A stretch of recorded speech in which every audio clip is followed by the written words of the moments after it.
आपने आज तक अपनी ज़िंदगी में प्यार के लिए सबसे अजीब काम क्या किया है? हम सभी ने कभी ना कभी अपनी ज़िंदगी में किसी के प्यार में आकर कुछ ना कुछ गलतियां ज़रूर की हैं, लेकिन इस लड़की ने जो किया वो इतना ख़तरनाक साबित हुआ कि इसे अपनी जान गंवानी पड़ी।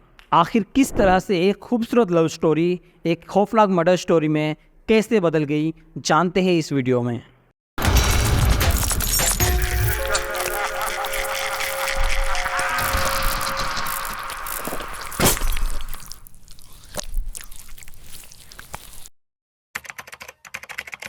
इस क्राइम की उल्टी गिनती शुरू होती है 10 फरवरी 2023 को। दिल्ली से लगभग 50 किलोमीटर दूर हरियाणा का एक गांव है झज्जर।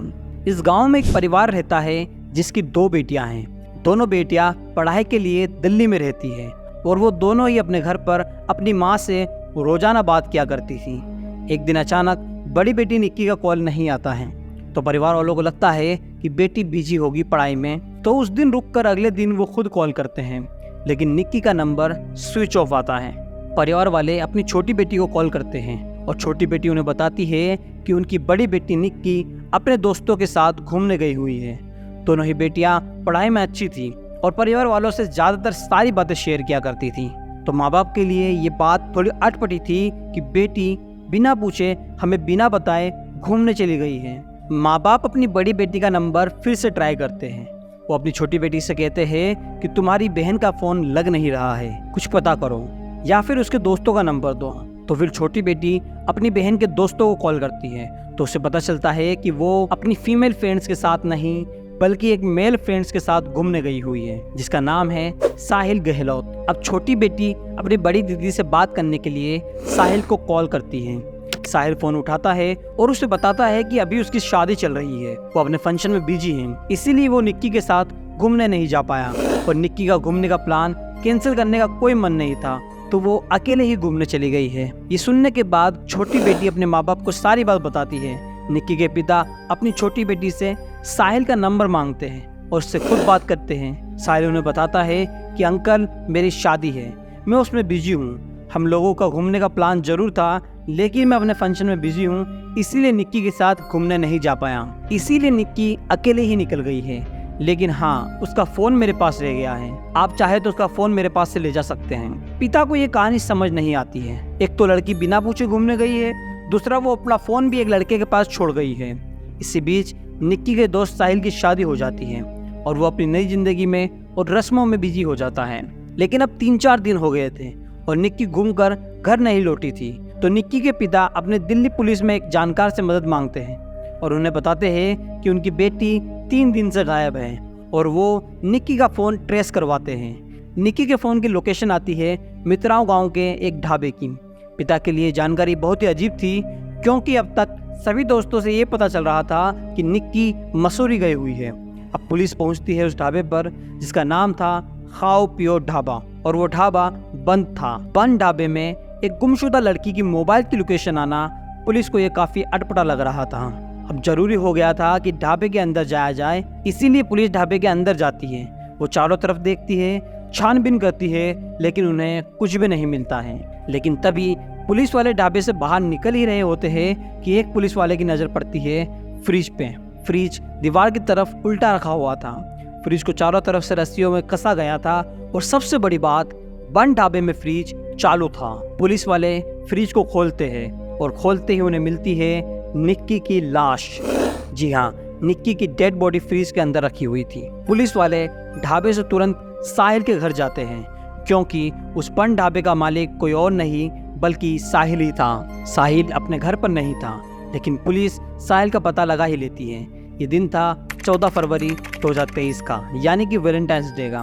पुलिस साहिल को अरेस्ट करती है और उसे थाने ले जाती है। जब थाने ले जाकर पुलिस साहिल की खातिरदारी करती है तो साहिल किसी तोते की तरह सारी कहानी उगलना शुरू कर देता है। साहिल ने पुलिस के सामने माना कि निक्की को उसी ने मारा है। जब पुलिस ने खून करने की वजह पूछी तो साहिल ने बताया कि निक्की और साहिल दोनों 2.5 साल पहले शादी कर चुके थे, लेकिन ये शादी चुपचाप से हुई थी। साहिल निक्की को जान से मारने की बात कबूल करता है और फिर खुलते हैं अतीत के कुछ रहस्य। दरअसल 2018 में निक्की और साहिल दोनों ही अपने अलग अलग एग्जाम्स की तैयारी करने दिल्ली आए थे, जहां दोनों की मुलाकात बस में हुई थी, क्योंकि उन दोनों का कोचिंग का रूट एक ही था। यहाँ बार बार मिलने से दोनों में जान पहचान हुई, उसके बाद दोस्ती हुई और फिर बात प्यार में बदल गई।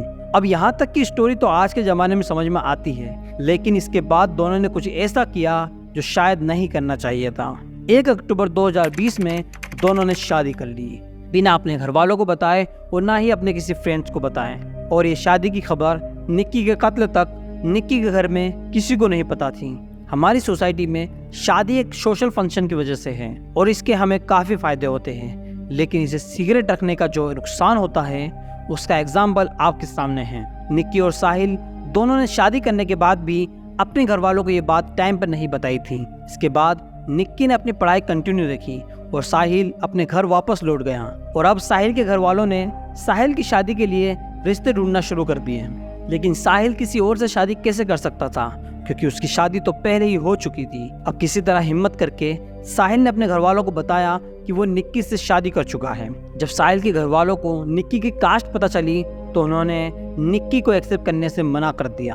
अब यहाँ एक तरफ साहिल निक्की को कुछ भी नहीं बता रहा था, तो वहीं दूसरी तरफ साहिल के घर वाले साहिल के रिश्ता तय कर चुके थे, क्योंकि साहिल के घर वालों को ये बात पता थी कि निक्की और साहिल दोनों की शादी हो चुकी है। तो अब दूसरी शादी जो भी होगी वो हिंदू मैरिज एक्ट 1954 के तहत इलीगल होगी। तो साहिल के घर वाले जानबूझ के रिश्ता ऐसी जगह फिक्स करते हैं जहां खानदान लंबा चौड़ा नहीं होता। उनके घर में सगे संबंधियों के नाम पर सिर्फ और सिर्फ एक माँ और एक बेटी थी। साहिल किसी खुदगर्ज इंसान की तरह शादी को मान जाता है। 9 फरवरी का दिन आता है और साहिल उस दिन सगाई कर लेता है। इधर निक्की को कुछ भी नहीं पता था। अचानक सगाई वाले दिन ही साहिल की एक कजिन व्हाट्सएप स्टेटस डालती है साहिल की सगाई का। निक्की की फ्रेंड साहिल की कजिन की फ्रेंड होती है। जब वो ये व्हाट्सएप स्टेटस देखती है तो वो फोटोग्राफ्स निक्की को फॉरवर्ड कर देती है। निक्की फोटोग्राफ्स देखते ही आग बबूला हो जाती है और उसको साथ में ये भी पता चलता है कि आज तो सगाई थी लेकिन शादी कल ही है। और निक्की ये देखते ही साहिल को कॉल पे कॉल करना शुरू कर देती है। सगाई के दिन घर में भीड़ रहती है। साहिल किसी तरह निक्की को थोड़ी देर रुकने के लिए बोलता है और प्रॉमिस करता है कि वो सब कुछ फिक्स कर देगा, लेकिन जिसने अब तक सारी बातें छुपा रखी थी वो क्या ही फिक्स करता। खैर, वो रात को निक्की के दिल्ली वाले फ्लैट आता है जहाँ निक्की और उसकी बहन दोनों पढ़ाई के सिलसिले में रहती थी। साहिल और निक्की दोनों 1:30 बजे से 5:30 बजे तक फ्लैट में ही रहते हैं। उसके बाद 5:30 बजे निक्की अपने दोनों बैग्स लेकर साहिल के साथ निकलती है। यहाँ निक्की का प्लान था साहिल को लेकर कहीं भाग जाने का। उस वक्त भी निक्की को लग रहा था कि साहिल उसका साथ देना चाहता है, बस अपने घर वालों से डरा हुआ है, इसीलिए निक्की उसे कहीं दूर भाग जाने की सलाह देती है। सुबह 5:30 बजे निक्की अपने दोनों बैग्स पैक करती है और साहिल के साथ गोवा भाग जाने का प्लान बनाती है, लेकिन न जाने किस वजह से गोवा का प्लान कैंसिल होकर हिमाचल का प्लान बनता है। जिसके बाद दोनों हिमाचल के लिए बस लेने के लिए बस स्टैंड साहिल की गाड़ी से ही जाते हैं। सबसे पहले दोनों निजामुद्दीन बस स्टैंड जाते हैं, फिर आनंद विहार जाते हैं। वहाँ से उन्हें पता चलता है कि इस टाइम सिर्फ और सिर्फ कश्मीरी गेट से ही उन्हें बस मिल सकती है, तो दोनों कश्मीरी गेट चले जाते हैं। बस स्टैंड के इतने चक्कर काटने के बाद सुबह होने लगती है और साहिल के घर से कॉल लगातार आने लगते हैं। इस बीच साहिल की कहानी माने तो वो पैनिक कर जाता है। वो टेंशन में आ जाता है और निक्की से मना करता है कि मैं भाग नहीं सकता, मुझे माफ़ कर दो। लेकिन जब आप आगे की कहानी सुनेंगे तो आप नहीं मानेंगे कि साहिल कहीं से भी भागने की प्लानिंग कर रहा था, वो बस निक्की को घुमाए जा रहा था। अब साहिल निक्की को समझाता है कि मुझे घर वापस जाना होगा क्योंकि घर से कॉल्स आ रही है। यहाँ अब तक निक्की घर वालों की तरफ से साहिल को डरा हुआ समझकर साहिल को सपोर्ट भी कर रही थी और इस सिचुएशन से निकालने के लिए आइडियाज भी दे रही थी। लेकिन अब जब साहिल घर वापस लौटने की बात करता है तो निक्की उसे धमकाती है और वो उन दोनों के मैरिज सर्टिफिकेट को ऑनलाइन वायरल करने की, पुलिस में कंप्लेंट करने की और शादी में आकर हंगामा करने की धमकी देती है। ये सारी बहस और लड़ाई करते करते साहिल गाड़ी को निगम बोध घाट नाम के शमशान घाट की ओर मोड़ लेता है। अब दोनों निगम बोध घाट की पार्किंग में लड़ाई कर रहे थे। टाइम बीतता जा रहा था और साहिल को अपने घर जाने की जल्दी थी। यहाँ निक्की उसकी बात नहीं सुन रही थी और बस लड़ाई कर रही थी। अब साहिल गुस्से में फोन के चार्जर की डेटा केबल निकालता है और उसी डेटा केबल से निक्की का गला घोट देता है। केबल के पतले और टाइट होने की वजह से निक्की अपने आप को नहीं बचा पाती और वहीं दम घुटने की वजह से निक्की की मौत हो जाती है।